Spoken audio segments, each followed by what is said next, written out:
I wake up feeling a small pain on my upper back. It's tiny, but noticeable. I know what to expect now.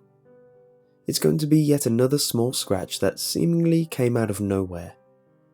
My logical mind tells me that it was only me scratching my back while asleep, or my skin just being too sensitive for the sheets and getting cut. I believe my mind, but I still have an eerie feeling about these small scratches. I get up, hobbling over to my bathroom door, sliding it open, hopping up on the counter, and pulling down my sleeve to see what this scratch looked like. As I'd expected, it was long, thin, and not deep, just like every other one I'd gotten. As always, once I saw the scratch, I heard the soft, scratchy voice that whispered in every dream I'd had for a year. Every night, without fail, I'd hear a voice hiss in my ear, "Don't wake up." At first, it really freaks me out, but by now, I'm used to it. I wake up every morning and live my life like a normal teenager does. Wake up, go to school, come home, do homework, go online, eat, sleep, repeat. Now, in summer, there's even less to do. Waking up at noon, get online, eat, sleep, repeat. Being alone in my room used to be relaxing, but now I can't stand even sitting in there to watch TV. I have to leave and go into the living room. My room has a dark feeling to it. I haven't told anyone because I'd be told I'm being dramatic, but whatever. I walk out of my bathroom and instantly leave my room as fast as possible. Even in the daytime, it creeps me out to be in that room. I tried to sleep in other places when the eerie feeling in my room first began, but I could never sleep and was always drawn back to the comfort of my bed. I always fell asleep without any problem at all, which was strange since I couldn't even eat a small meal in there. I trekked my way to the kitchen, not bothering to throw on people clothes. My Deadpool t-shirt and night shorts were good enough. I mean, who am I trying to impress? I get cereal, watch TV, and other exciting things. Eventually, I end up back in my room again. It's getting dark, and the only light in my room is the light shining from my computer's screen.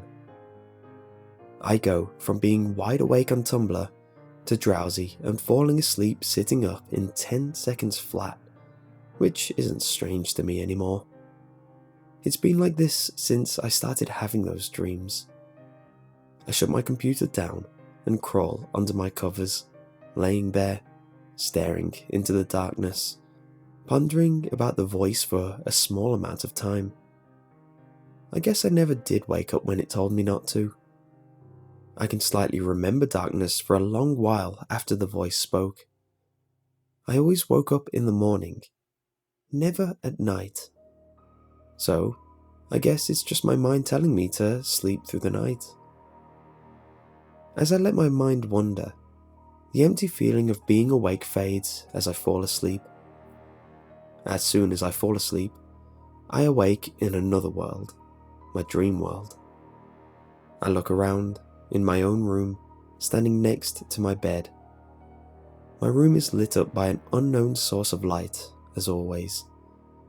Sure enough, the first words I hear whispered in my ear are, "Don't wake up."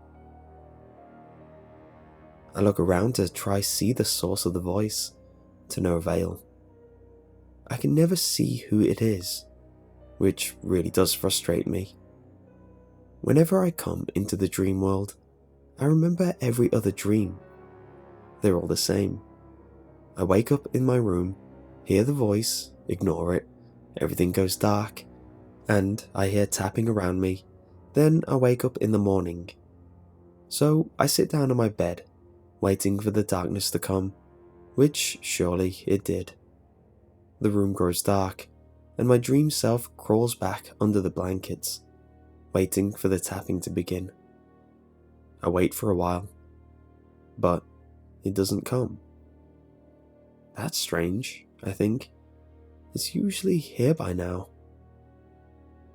Once I finish thinking that, as if on cue, the room begins to slowly lighten, which isn't normal. This dream isn't like the others. Once the room lights up dully, I can make out a dark figure in the middle of my room. I stare at it for a minute, expecting terror or dread to fill me, which, strangely enough, it doesn't. I await the room to light up fully so that I can see the owner of the raspy whisper that has been haunting me for so long. The room finally lights up, and what I see surprises me. It is a teenage girl who looks about 16, with long, flowing white hair. She stares at me with beautiful, wide, red eyes, her pale skin reflecting the white light shining from an unknown place in my room. She shifts her dainty feet just an inch across the smooth wooden floor, causing her pure white dress to move only slightly. I feel my lips twitch upwards into a smile as I begin to walk toward her. She looks friendly. Maybe she just wanted to play. Maybe she wanted a friend. As I move forward, that sense of dread I'd been waiting for begins to fill me. The closer I get, the less willing I feel to be nearby her. But my feet just keep moving. I am not in control of my body. I reach out to her, stopping only 6 feet away to stare into her beautiful crimson eyes. Her beautiful smile causes me to melt and relax, my other emotions fading away. The longer I stare, the more beautiful she became in my eyes. As I feel my eyes glaze over from staring at her without blinking, I begin to notice her lips start to curl down in a terrible grimace. I begin to feel confused, unsure of why the beautiful girl is frowning. As I stare, her grimace just gets worse, almost as if her face is melting. After a second, I notice with terror, it is. The skin on her face is beginning to slowly melt. The first splat of her pale flesh lands on the floor in front of her, followed by more splats of blood, veins and muscles. She melts, her beautiful dress falling to the floor, her stunning white hair falling out in clumps as blood begins to pool around her. The end result was nothing I could have imagined. It was horrifying, covered in pulsing veins, a human skeleton attached to a twisted-looking, inside-out neck. Its skeletal teeth are stuck in a permanent frown, and its back was bent in a hunch. The only thing that I could see from what I had imagined was the long, sharp, black fingernails, which sprouted from inhuman skeletal fingers attached to an abnormally long, almost spider-like arm. Its elbows twisted the wrong way, in a painful-looking direction. I begin to back away now, feeling unsafe in my own mind, in my own dream. Just as I back up, I heard that soft, raspy, "Don't wake up," again. I've been watching the creature's mouth. It did not come from it. I want to look around, but I can't bring myself to turn my head or let my eyes stray from the terrifying creature in front of me. It begins to slowly move closer as my back hits the wall, walking with a large gait, its long spider-like appendages making cracking and snapping noises with each slow step. I gasp, frozen in place as it crawls closer, opening its jaw to an inhuman length. Its jaw makes a loud cracking noise, and the wooden floor beneath it creaked, only adding to my terror. It stops right in front of me, staring into my soul with its pure red eye sockets. It pauses, then moves closer. I squeeze my eyes shut, bracing myself for excruciating pain and loud cracking noises. Everything is quiet. I can only hear the sound of my racing heart and heavy breathing. I sit there in the silence for a long while before slowly letting my eyes open. I'm surrounded by a choking darkness, deafened by the silence. As I begin to let out a sigh of relief, the voice comes louder than ever before, screeching in my ears.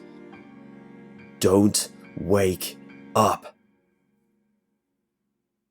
I bolt upright in my bed, letting out a startled scream before muffling myself, not wanting to wake anyone up.